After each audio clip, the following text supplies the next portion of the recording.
Hey guys, what's up? Welcome back to our YouTube channel. In today's video, we will learn on how to log into OneDrive. It's an easy and simple process, so make sure to watch this video till the end without skipping. Now, let's get started. First, open any browser of your choice. Then in the search bar, type OneDrive.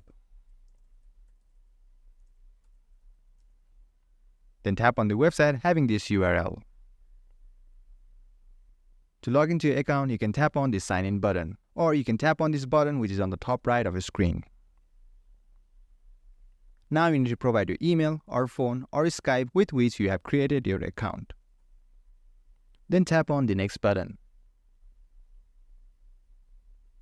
And now you need to provide your password to log into your account. So type your password in the text field given for your password.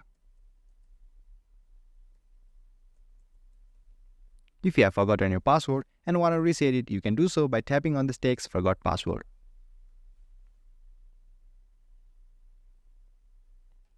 Once you are here, tap on Get Code. Then a verification code will be sent to your email. Then you can reset your password. After typing your password, simply tap on the Sign In button.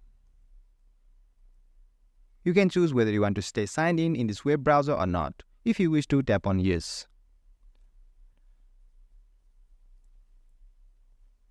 And guys, there you have it. We have successfully logged into OneDrive. I hope you found this video helpful. If you did, give this video a thumbs up to let me know and subscribe to our channel TechUp for more contents like this. Feel free to drop any of your queries or questions in the comment section below. I will be happy to help. Thanks for watching and see you in next video.